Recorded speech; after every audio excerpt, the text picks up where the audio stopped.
Welcome to Influential Entrepreneurs, bringing you interviews with elite business leaders and experts, sharing tips and strategies for elevating your business to the next level. Here's your host, Mike Saunders. Hello and welcome to this episode of Influential Entrepreneurs. This is Mike Saunders, the Authority Positioning Coach. Today we have with us Miriam Divinsky, who's the author of Playing the Game of Life and Business to Win, The Search for Truth and Enlightenment. Miriam, welcome to the program. So happy to be here. Well, I am really excited to talk with you because this book looks so wonderful, because it really is something that, when you're playing a game, it should be something that you recognize that there are steps and strategies, and there is steps and strategies in life and business. So I think it's so powerful that you're going to approach this topic. So before we get into your book and some of the techniques in there, give us a little bit of your background and your story. Well, I came to United States from Moscow.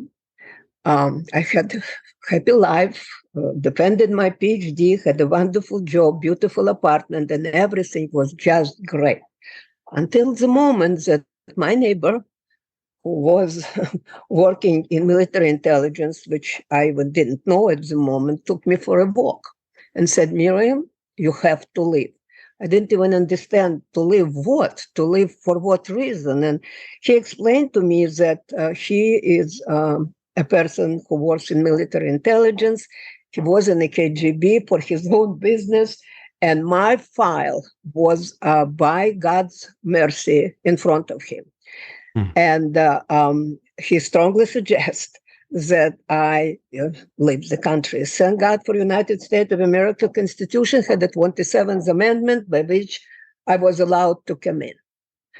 I come in, I taught Russian in the University of Pennsylvania, Drexel, and Temple, and start taking classes in psychology, because my PhD is obviously in Eastern psychology, and yes. You're a doctor, but that's about where it ends. You just cannot have a private practice until you have American degree. I transferred myself to New York University, and again, by God's grace, I was admitted to graduate school, given a scholarship, was a co-teacher of psychology, and after I finished my graduate education in that. For years and years, I sold real estate because AT&T and Bell Lab split at the time of my graduation, and just was no job available. Eventually, I have a son, being 43 years old, so it again postponed the beginning of practice for several years. And then Alex went to kindergarten, and I finally opened the practice. I got in the best therapist in America very, very quick, doing hypnosis. I was a diplomat and a fellow of clinical hypnotherapy. I did past life regressions, life between life regressions before by casual conversation with a girlfriend, I was introduced to dowsing. And it was so incredibly fascinating for me what you can do with pendulum and how natural I was in it, that I actually devote a lot of time and a lot of effort to learning this technology. And by now, I do believe that I, can offer something that is so fascinating and incredible and useful that it eventually was a reason for writing the book. I need to say thank you to Ray Press, who for 3 years was, encouraging me to put all this, what I'm doing with him and other corporate clients, into writing. With ideas I want to get into dowsing, but it made me think of a question as you were giving that introduction. What differences in your learning in psychology from Russia to your learning how the U.S. approaches psychology? But back when you started teaching in Tennessee and then moved to New York, did you notice big differences in the ways that U.S. Approached psychology versus what you were taught in Russia?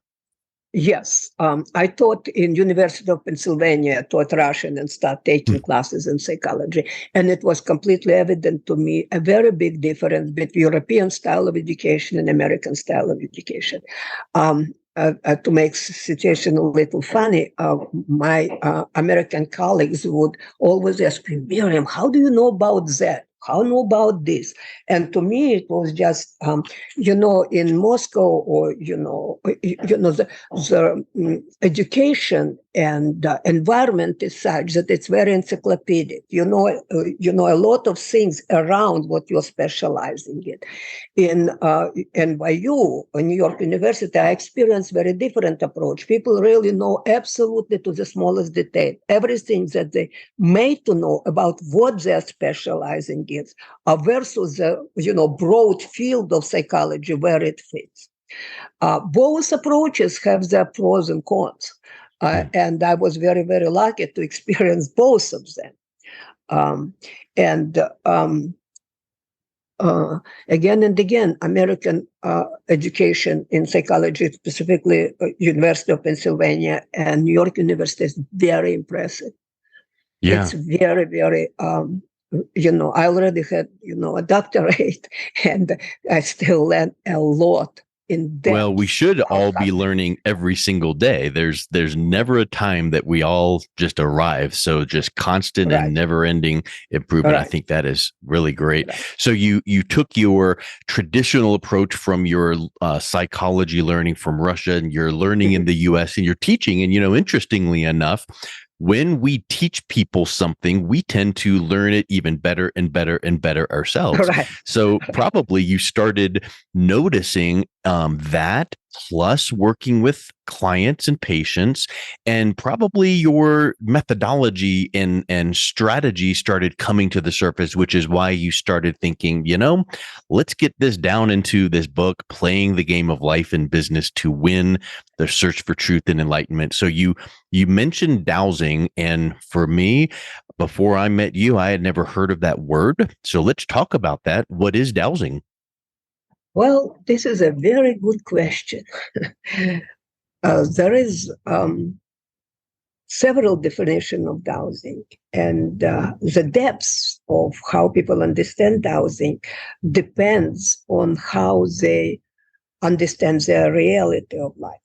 So in brilliant book, Dowsing, the Ultimate Guide for the 21st Century, Elizabeth Brown gives two definitions of dowsing. One of them belongs to Haniel Mueller, who is a dowser, and it is dowsing has undergone a paradigm shift from the useful but relatively mundane science of finding water sources, lumps of metal, and old drains, to the realms of the spiritual search into the mysteries of human consciousness and its relationship with the earth. And dowsing is a conscious attunement to the field of consciousness that non-locally connects each and every one of us with the cosmos as a whole. And this is Jude Currivan, Ph.D., cosmologist and dowser. Dr. Susan Shumsky, the reality is that pendulum and other dowsing tools are excellent methods of communication with the voice of God. My definition of dowsing is its active spiritual dowsing is a technology in which the focused intent of an experienced dowser can create a desirable change in the client's reality through the non-local transfer of energy. It can be done regardless of the distance between the dowser and the client. Well, let me just suggest a possible explanation of how dowsing works. Years ago, I endorsed the book Dowsing Beyond Duality by Cohen and Cohen, and it's a brilliant book if people want to learn dowsing. And in that book, that is a definition. The spin of the pendulum creates a vortex which acts as a transformational portal to other dimensions. So the spin you make with your pendulum may actually be taking your intent or thought form and facilitating an outcome in a non-physical dimension first that will later manifest in this dimension. You know, one of the greatest advantages of dowsing is that we can know truth from falsehood. This is an incredible gift. Dr. David Hawkins, author of The Power versus Force and several other books on a map of consciousness, wrote, "The human affliction has been one of ignorance. All the great avatars, Krishna, Christ, and Buddha, say there is only one sin, only one problem, and that is ignorance." So to resolve the truth from falsehood, we can use classic dowsing, which allows us to resolve yes and no. Mm. Okay, so now, one of the things you mentioned there is I love how you said your definition of dowsing is a technology, and I'm paraphrasing, but a technology to help someone change their reality through a transfer of energy. I love the word technology because people think the word technology is computers and circuits, but in reality, a technology is a set of systems and a process.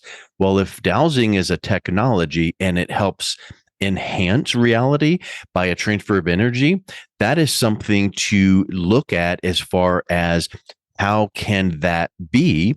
And I think that energy science is a whole world people don't typically understand, but everything is made up of energy. All matter is energy, vibrational and thought and things like that. So talk a little bit more about that technology and how that relates to dowsing with the transfer of energy. Well,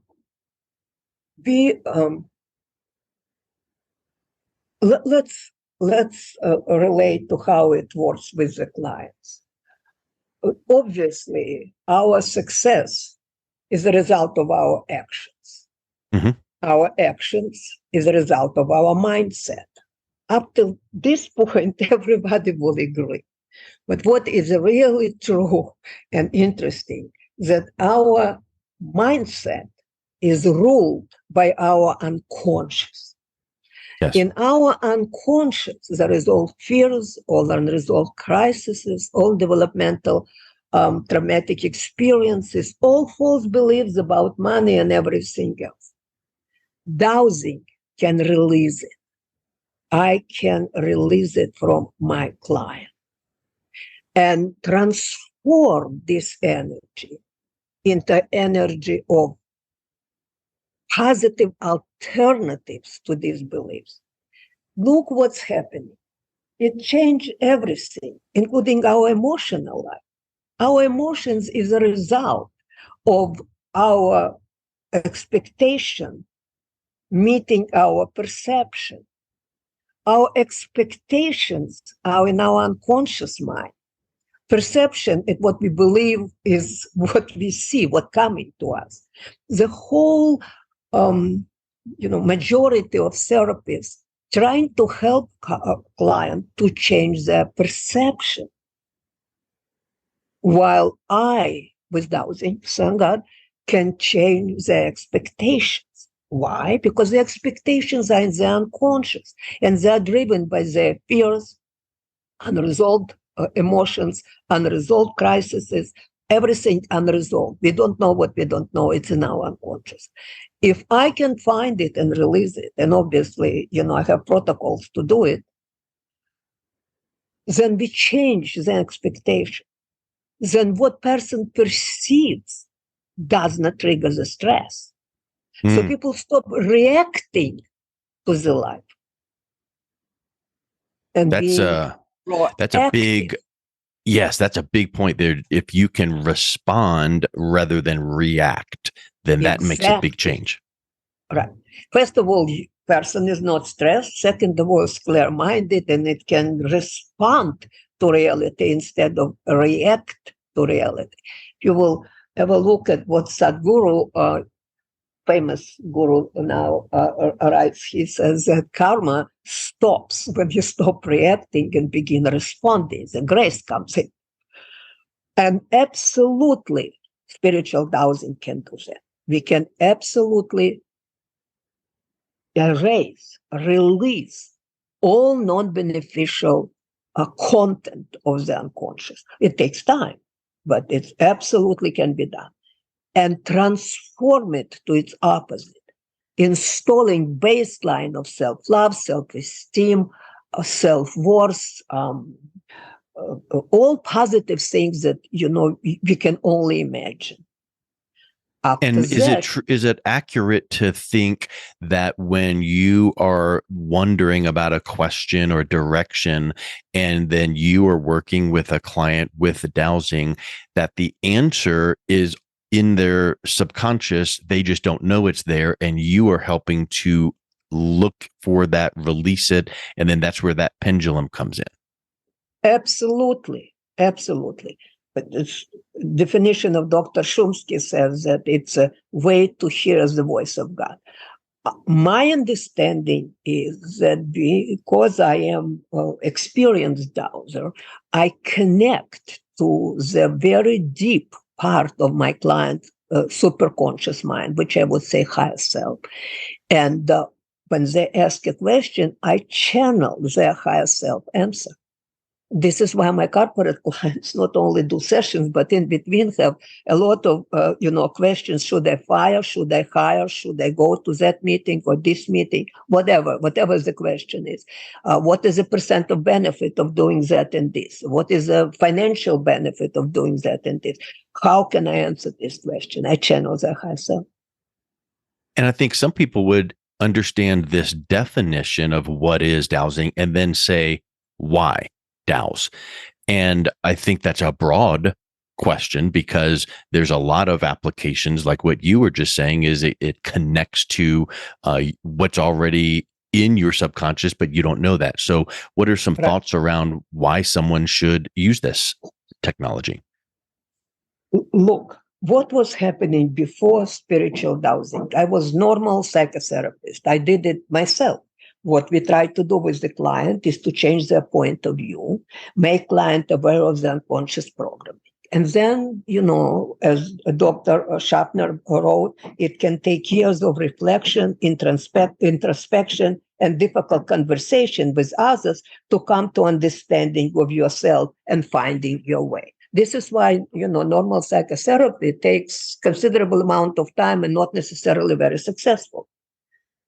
And it was true until spiritual dowsing opened a different reality of communication with a client, higher self, with higher deep superconscious mind. And yes, it is there, but client does not have access to it. So let's look about how new knowledge can be assimilated by a person. There is a very famous empty your cup conversation.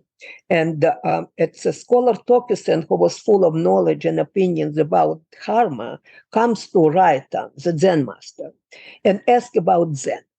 At one point, Raitan refilled his guest's teacup, but did not stop pouring when the cup was full.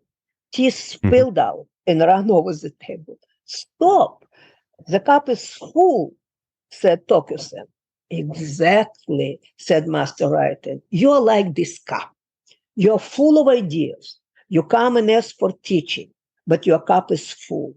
I cannot put anything in. Before I can teach you, you'll have to empty your cup. Now, to empty your cup is harder than you may think.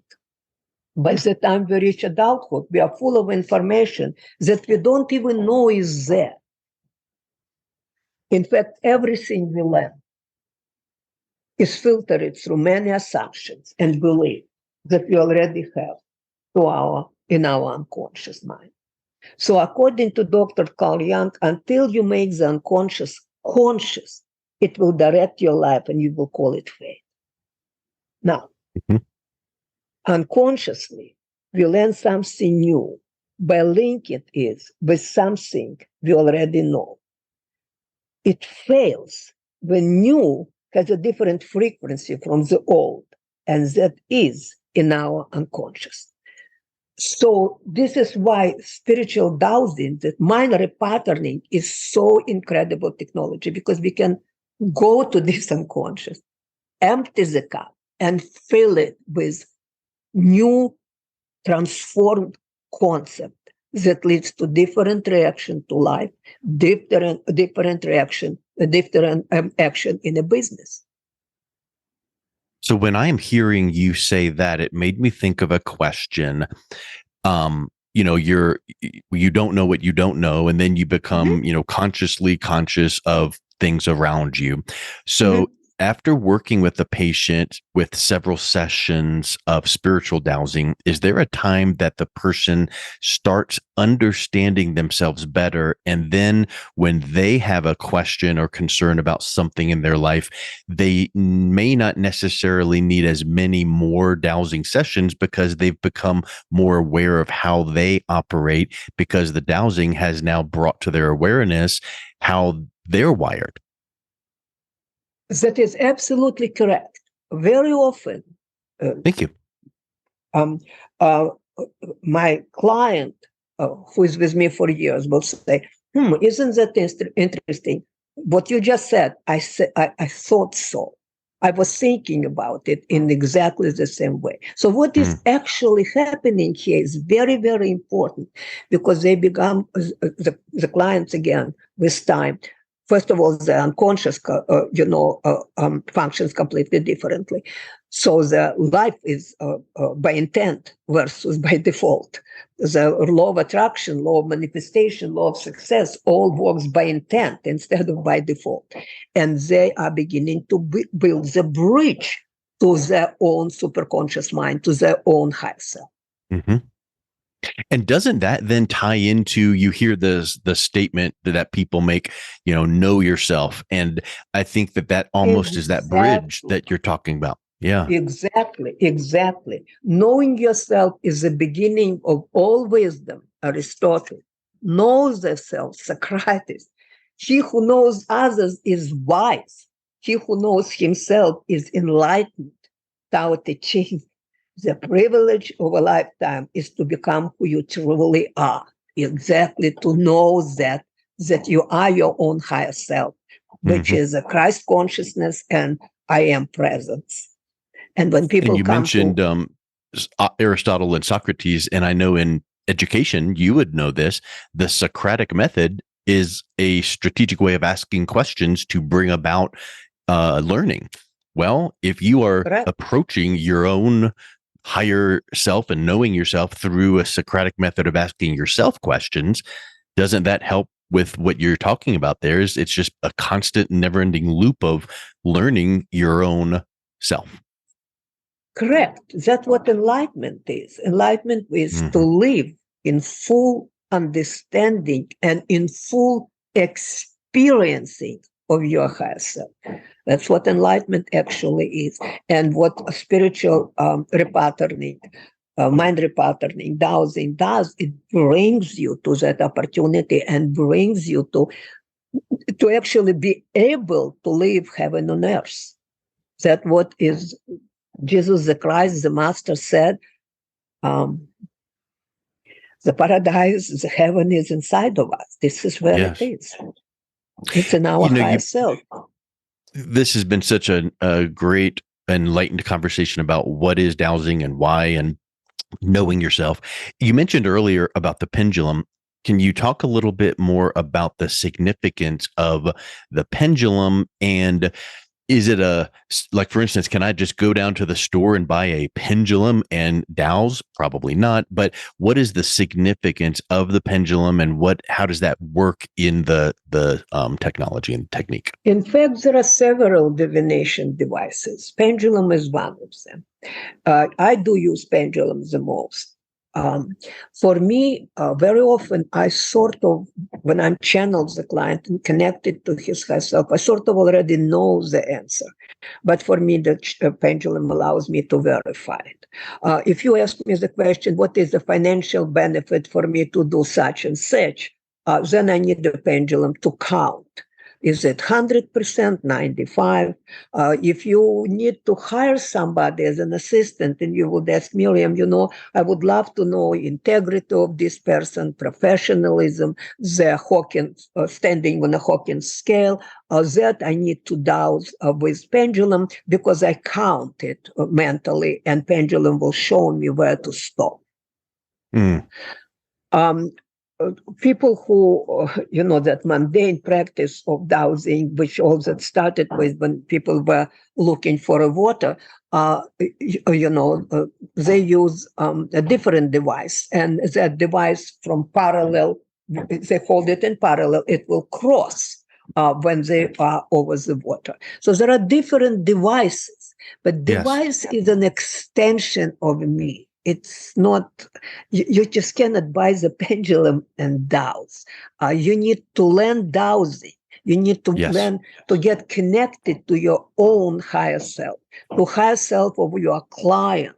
That's a dowsing. Everything else is just learning to dowse. And it can be done. Majority of people can do it. Let me just make an analogy. Can everybody play piano? Absolutely. Can everybody be Vladimir Horowitz playing Chopin? No.